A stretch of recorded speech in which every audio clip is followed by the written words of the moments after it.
Well, I have 38 camellias. Mm-hmm. This is one of them. This is called Drama Girl. This is a camellia, of course. This is a yellow camellia. This is a Hamamelis, or witch hazel, which is finally beginning to grow. See this one and that one? You might think it's a rhododendron, but it isn't. It's a Daphne phyllum, which is very rare. This one, Ligularia pretzwalskii. This is a Camellia sasanqua that blooms from September to January. And they used to think that couldn't grow here, but it does. And at the moment the cultivar name escapes me. I can look it up for you.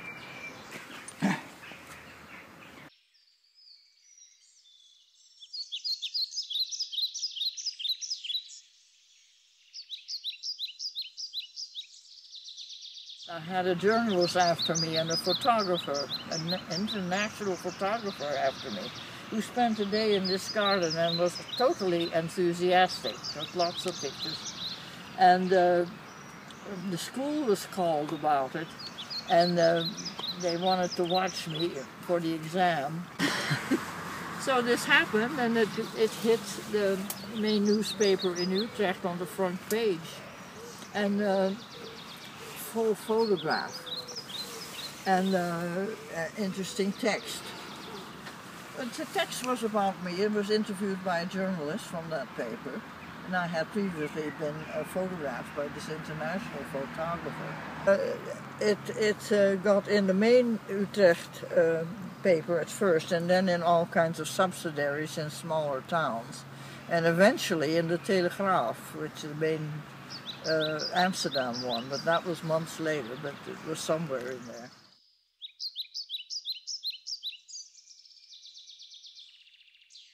I heard several voices from the class saying, "Oh, but she looks so young."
Which I found as a weed along the road somewhere, but I love the fact that it had the two leaves around it like that.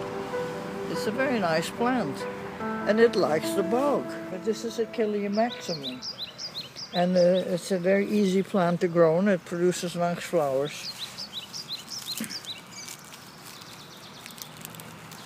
Valerium is typical of very wet places, but Thalictrum not particularly, and it likes it just as well. Hydrangea grows with difficulty here because it's so acid, through a pH of 3.5 or 4.5. And why do you grow so many plants that are so hard to grow here?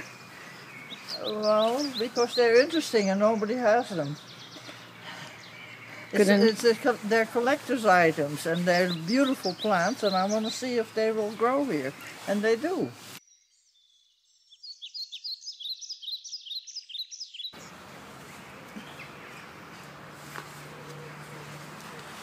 And when my mother lived here, this whole place was covered by cherry laurel.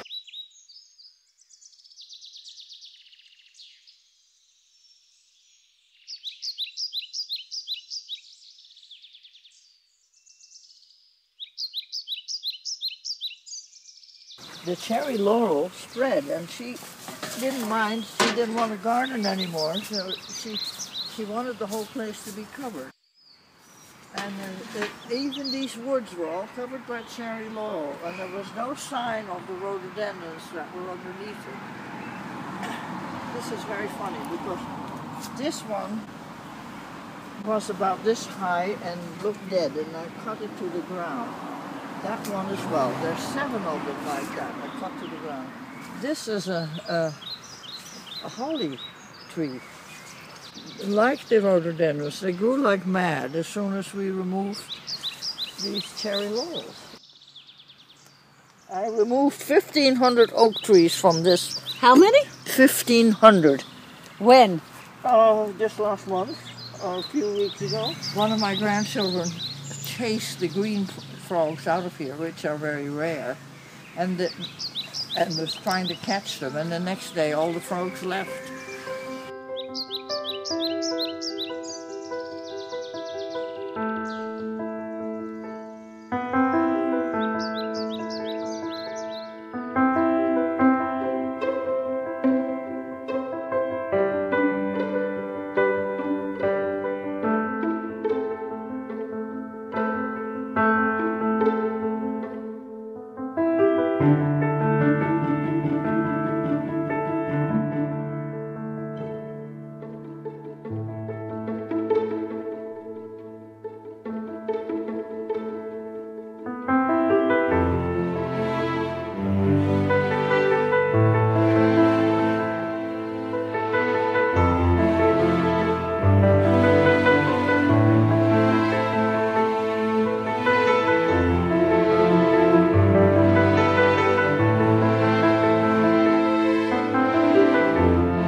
I persuaded all the nurserymen to start camellias because the flowers were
have a microclimate where things can be grown that can't be grown anywhere else.